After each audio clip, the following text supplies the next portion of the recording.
Welcome to the podcast mini series, How to Plan Your Wedding in 10 Days. I'm Andie, the founder of The Bridal Journey, and along with me, I've got Georgie from After the Rock, and we're going to guide you through planning your wedding in just 10 days.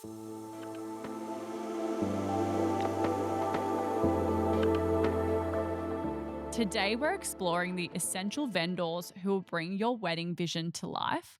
From photographers to caterers, will help you prioritize and secure the best team for your day.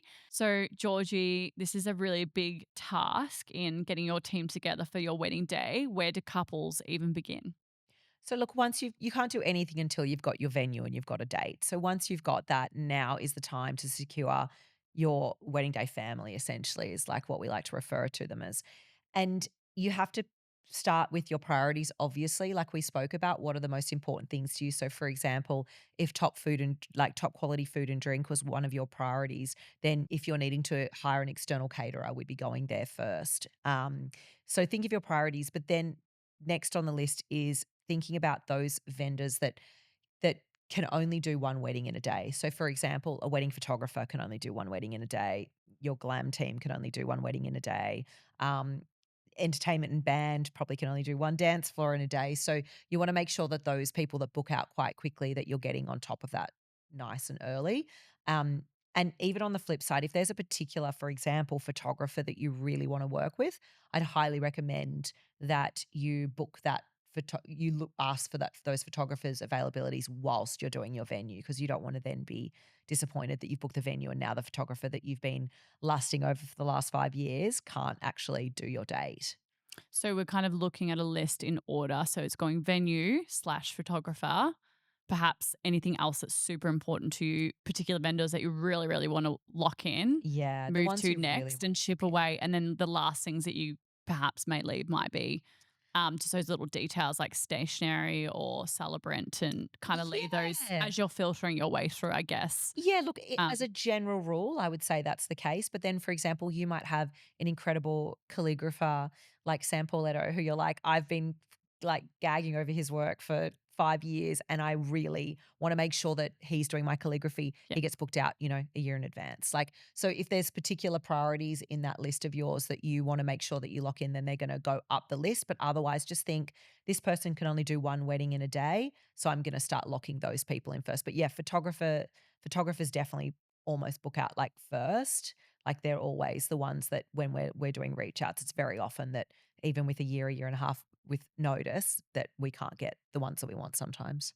Okay. And when it comes to meeting vendors, what's one question couples should never forget to ask? Definitely budget, of course. Like, definitely talk to them about where you want that investment to lie.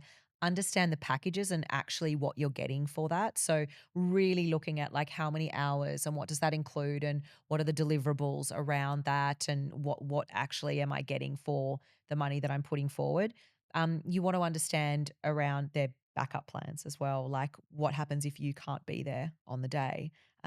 Who is going to be doing, who, let's use photographers because it's an easy one as an example, who's going to be shooting my wedding if it's not you? Um, I mean, that happens very rarely. Obviously, COVID, we went through a lot of that, but now it's very rare that that happens, but things do happen. Um, and yeah, just making sure that you have a really good rapport with them and get everything in writing. Make sure that you're communicating via email too, so that you've got all of the information in writing. And is there anything else a couple should do once they've chosen their vendor? Yeah, look, once you've secured your vendor, kind of once it's locked in, if there's nothing that you urgently need from them, give it a little bit of breathing space and like don't try and communicate too much.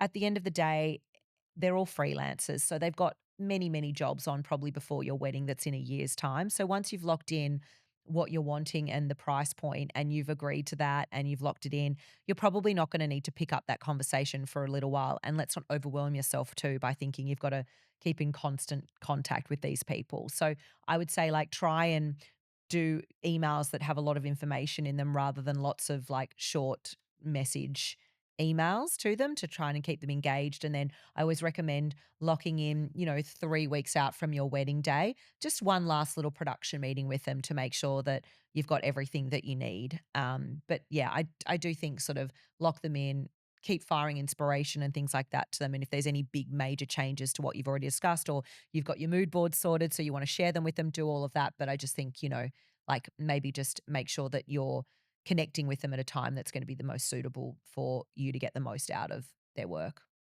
Okay, great.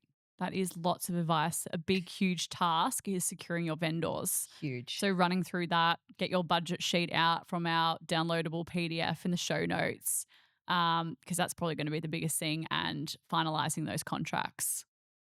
All right. So, next week we have designing your wedding decor. So, all about styling, which is a really exciting episode coming up.